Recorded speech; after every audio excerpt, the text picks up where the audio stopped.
Welcome back, everyone, to NASL Season 3, Week 1, Division 2. We're currently in the middle of the series between HerO versus Ryung, but HerO took a pretty good game number 1 after staunch defense. Yeah, I think the 1-1-1 is a little bit weird to do on a map like Dual Site. You can still, you know, fast expand and go about your business.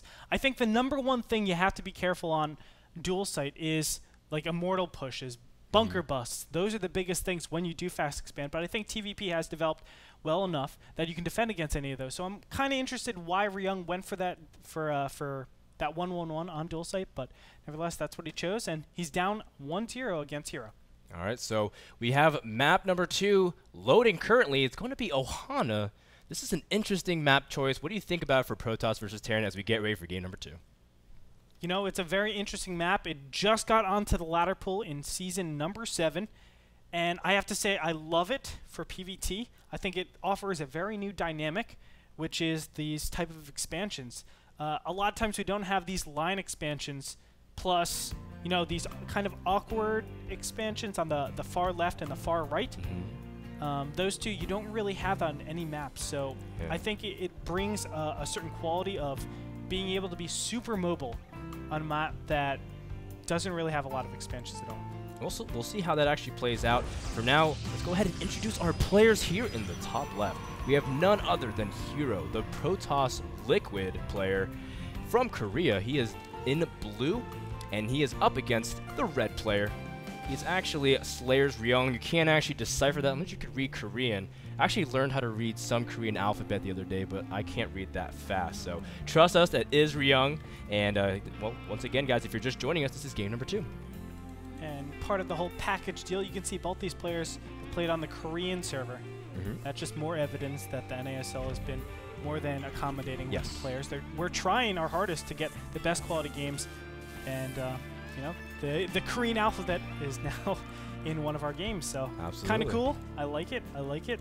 We're gonna see on this particular map, Ohana, most likely fast expansions. I don't really foresee any sort of early game pressure by any of these players. I think 2 racks is a lot weaker just because of the force field on the ramps. It's very easy to get 2 force fields and just block everything off. By Protoss, I mean, I put a couple bunkers on the top.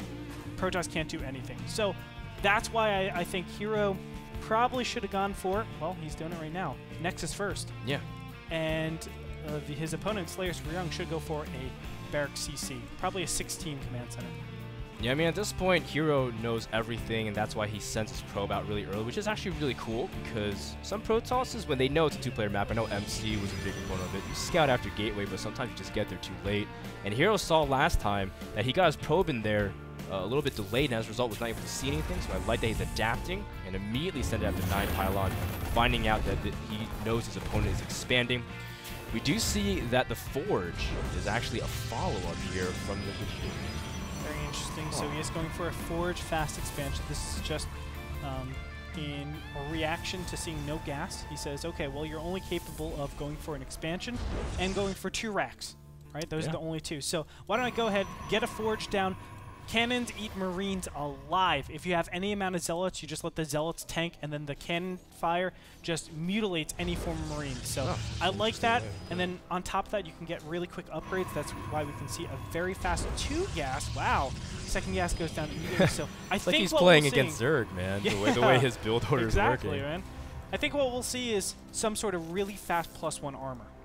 Yeah, we could see that. I mean, HerO is a guy that makes unconventional builds work because he's got really good meticulous control, and we'll see how Ryung chooses to react to it. Now, he does scout for a he actually does move his Marine out as if it was for the 3rd position, but he's starting to work on these rocks. But more importantly, the SCV is scouting everything in the main and sees everything. He sees quick double gas, and that has to alert him as well, because when you see Protoss go for quick gases after expansion, you have to be cautious because they can do a lot of harassment options from there. You ask yourself, what is my opponent capable of? And normally, I think Ryung is an intelligent player. He knows, I mean, he's a Code S player. He knows, okay, you're going for this very fast upgrade. And there it is, +1 armor inside the Forge. A very, very important thing to note, because now it's like, okay, well, I know it'll finish, I always say 130 seconds, 120 seconds just because of Chrono Boost, but I know it's going to finish in 120 seconds. if I attack then, if I try to do a timing then, that's like the anti-timing. So none of his builds, none of Ryung's builds should be geared up to attack 120 seconds later. It should be geared up to maybe attack 200 seconds later, and then, you know, you could probably equalize the upgrades or do something like that. Yeah, so having that upgrade advantage is very big in Protoss versus Terran. I mean, just having that Chrono Boost in your arsenal as well. And QXE made a big post about it, that Terrans need to keep their upgrades at the same time. But HerO at the same time, he's moving out, sees the Marine pack, so he knows that he can't really pressure that much without the Stalker. But once he does, we've been seeing a lot of Protoss, especially Korean Protosses, pressure a lot early with some of the just a few units that they have. Yeah, a lot of times against a fast expansion Protoss like this, the Terrans will take a quick third command center. That's why it's really important to poke with these units to see what is your unit composition, how many units do you have, and sort of gauge your opponent based on that. If we can see in Slayer's Ryung's base, he's not going for a quick third. He's actually gone for, look at this, a double barracks, double reactor, and then a factory. This is a variation of the 1-1-1, but you multiply it because you have two bases. Oh, well, I mean, Ryung is feeling a little bit more defense. He's putting up supply depots. Actually, he's putting up multiple ones. He's actually supply blocked pretty deep here as he's about to finish up a couple more depots. So a little bit of a hiccup in his build order, but nonetheless, he's still getting out siege mode and trying to see if he can tech up here. Meanwhile, over at HerO's base, he is getting his Twilight Council, as well as robotics. No doubt probably going to start some of his upgrades from level 2, and also try to see if he can get some pretty critical upgrades. Charge is a really big one. We've seen also Protosses even rush for Blink, so it could be any one of those depending on what HerO's feeling. No, I think he's going to go, yes, the +2 armor. You get the super fast +2 armor, and all of a sudden with Guardian Shield, your natural base armor, and the 2 armor, you have 5 total armor. That means a Marine that has no upgrades, which, do we even see an Engineering Bay on the field? Yeah, we do. Never mind. But we don't have it upgraded. So if we he's have a able to +1 get just that, started, actually. all right. Well, if he finished that before, if he finishes that before, Marines deal 1 damage. If he finishes the if they attack after the upgrade, it's 2 damage for each Marine. 2 damage for each Marine. That means each Zealot will have to be hit. What is that? 75 times to be killed. LOL. Well, less than that actually, because the shields, but somewhere around there, 60 times. Well, so it's a lot. It's so ridiculous. It's quite a huge number, and the most important thing is, yeah, I mean, HerO eventually is transitioned to that charge. It's just a very important mid-game upgrade, especially if you have Marine Tank pushing on you. Zealots are very, very good against that, but HerO doesn't have that many units. But he is warping in. He also has 3 more gates coming to a total of 6 coming in soon. He just has to stall for them. I'm not a big fan of this push, Frodan, and here's why. The +1 and the stim has been initiated, and then he's pressuring. Yeah, I mean, stim's not done. You're doing a lot of investment into all of these upgrades, but then you're pushing out without them. So this army is potentially, you know, 100, 200 minerals, 200 gas, weaker than it should be. I don't like that completely, and I think HerO should be able to clean this up as soon as +2 gets finished and charge. Well, you're absolutely right. I think if with that Guardian Shield, he's going to have so much defense, especially if that Immortal comes out and absorbs a lot of tank damage.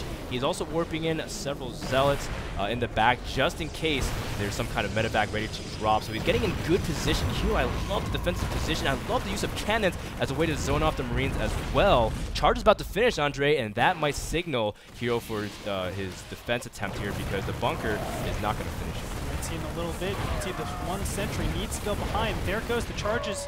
Finished. He does charge up a little bit, but he's going to just back off, wait for more additional Zealots, and then he's looking to put the pressure on his opponent.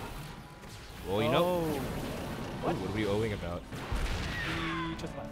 He just what? Oh, he wow. just Okay. It, man. I mean, let's be real here. Ryung recognized he probably isn't going to break him because he waited really, really long time. Now, this is a really important thing for pro players to recognize, an opportunity that's missed, as well as an opportunity that can be seized. And he knows that he's not going to break him. Rather than commit your entire army when you know that you're probably not going to be able to break him, then he just recalls. And I think it's cool because Ryung probably clicked on his Zealot, saw speed was done, and also saw +2 armor, and says, I am not killing those things anytime soon. Yeah, it's just a little interesting that he chose to do that push, and then he really didn't accomplish anything with it. He backed up. I understand he has to do that, but I figured, you know, he has to keep putting pressure on his opponent because this army composition trails off as you move forward. What do you do with all that siege tank investment? I mean, there's not a lot you can do, and now HerO's going to take map control, the #1 thing you don't want Protoss to have.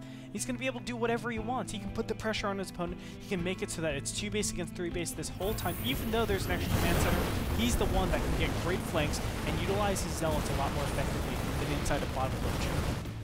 Yeah, and so you see that HerO's actually moving out more towards the third because he expected Ryung to take a third of some kind because why was containing for so long.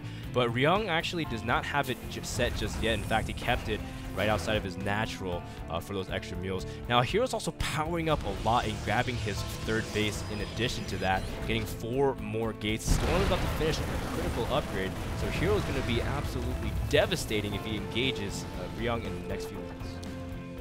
Hard. I think without the critical observers on the map, it's going to be difficult to actually say I can make the right decision to engage here.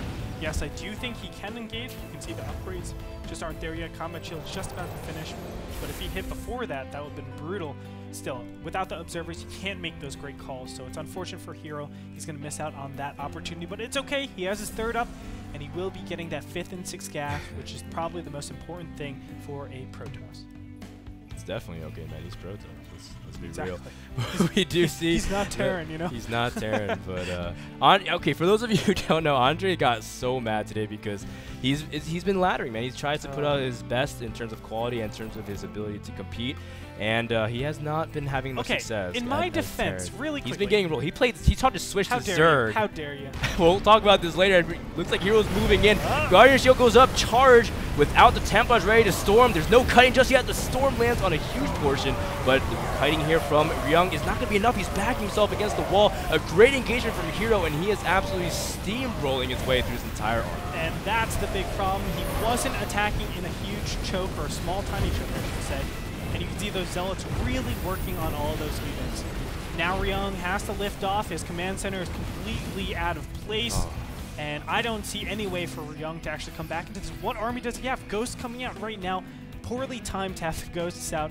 I mean, it's unfortunate. If he had him 45 seconds earlier, he would be in a great position to take out that army. But nevertheless, HerO has dominant control in this game. I mean, HerO hit before +2, which just finished about a second ago.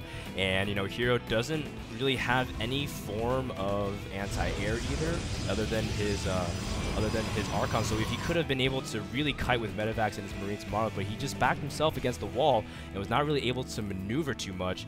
So HerO's taking a 4th base here, and he's going to compound his lead.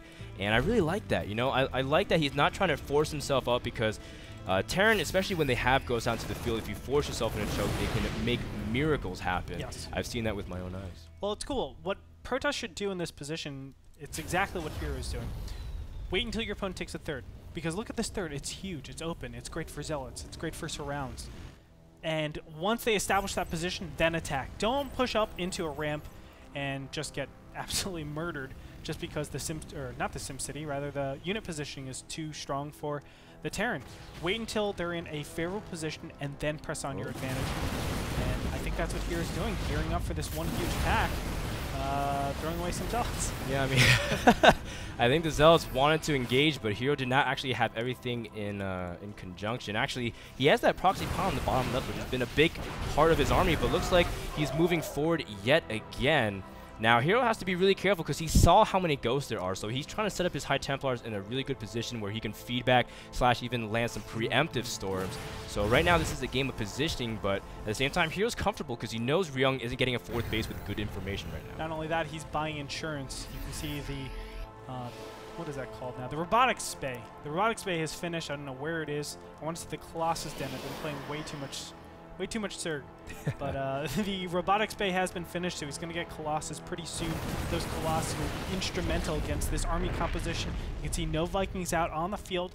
Probably no upgrades as well. Let me check that really quick. Oh, he has +1 in the air attack, but nothing else. And with that +1, he won't be able to stand up against the +3 might of those Colossus. Yeah, I mean, he has +3 armor, just like you were saying, and that's going to mean, again, the less damage that the Marines do, but actually the units are moving Oh, no. Out into the middle of the map, and he doesn't have a great position. In fact, he can get a good flank. Oh, the High Templar are caught out of position as well, so this is going to be a little bit awkward. Oh, the EMP didn't hit any of the High Templars, though, Andre. Yeah, and it looks like HerO's just positioning all his High Templars, making sure that they're spread out, not allowing Slayer's Ryung to EMP all of them. And we can see a little battalion of Zealots being thrown at the bottom left-hand corner. They're going to be intercepted pretty easily. In the meantime, a couple of Marines and Marauders are going over to the right-hand side. Both these players just trying to attack with as little as possible. In the bottom left, we do see a lot of harassment, though, with Zealots. And I like that HerO, again, zoning.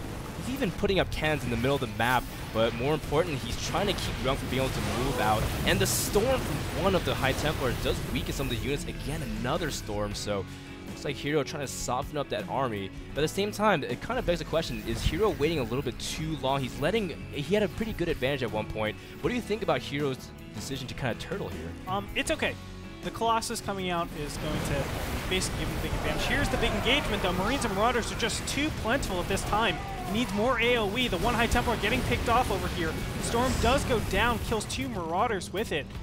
But the big problem is the medevac count is still pretty nice. I mean, 5 medevacs is pretty manageable at this point, but you know, I don't know whether or not he's going to be able to do these Colossus. Nice storms go off before those 2 High Templars merge into an Archon. Wow, looks like he's warping in Zealots very aggressively. In fact, he's moving in to see if he can flank with some storms. The High Templar moving down the ramp, and he does manage to catch some of them. The EMP misses. Oh, the Ghost definitely wishes that they spent more time in target practice here. This is unfortunate, but a couple of Marines and Marauders swinging from behind, getting the full surround. Can he actually manage to pick all this off? You can see the Stalkers and the Immortals are getting shredded, and now he's in full retreat, but additional Zealots. Wow, that's a ton of Zealots going to come in for backup. The reinforcement is too strong. This is exactly what every Terran fears, just because he's not able to trade. And of course, during this whole time, HerO has a 5th base that is about to establish. This is not looking good. There it is. GG.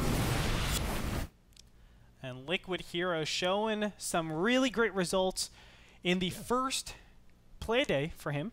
Play date?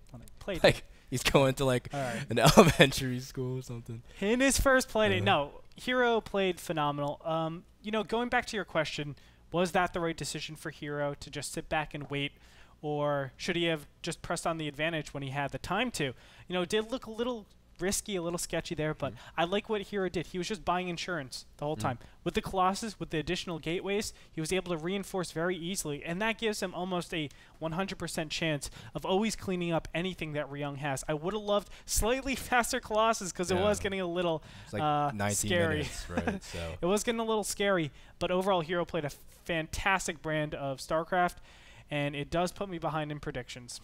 Yeah, you know, I was asking that question just to have, you know, the thought, because the whole idea, sometimes Terrans can get into the game through dropping, as well as, you know, just to have different ways to try to pull themselves back momentum-wise. But you know what? HerO had cannons all over the map in the middle. He had High Templars at every base, so you can see that HerO was very comprehensive in his ability to sit back and prepare for that insurance game. Yeah, one thing I'll just say, Ryung was behind from the beginning. That build that he did, the Marine tank build, we haven't really seen that in the metagame, and there's a big reason why. The transition going into anything else is very rigid. You don't have the capabilities of switching to Marines and Marauders too easily because all the upgrades you have to get, stim, combat shields, concussive shell, +1/+1, everything. It's just the works you have to get. It's really, really difficult, and I think that's why Slayers Ryung ultimately lost that game. All right, so that game was brought to you by Azo, the people who brought to you these lovely Azo monitors. Those monitors are handsome. Also, check it out. They make rectangular monitors. www.nasl.tv. You can find out, you know, and purchase these beautiful Azo monitors for a discount. I believe it's 25% discount with all your favorite people. My Asian senses. I know. 25% Dude, I've gotten so much trouble for saying stuff like. All right, well, I'm ready to ruin it. Lock it up. Anyway, 25% for 25% off for those beautiful monitors. Go check it out, NASL.tv. But when we come back, who do we have for our next match? We have Noni versus Dark Force. We also have a special segment prepared for you, so don't go too far. We'll be back in just a minute.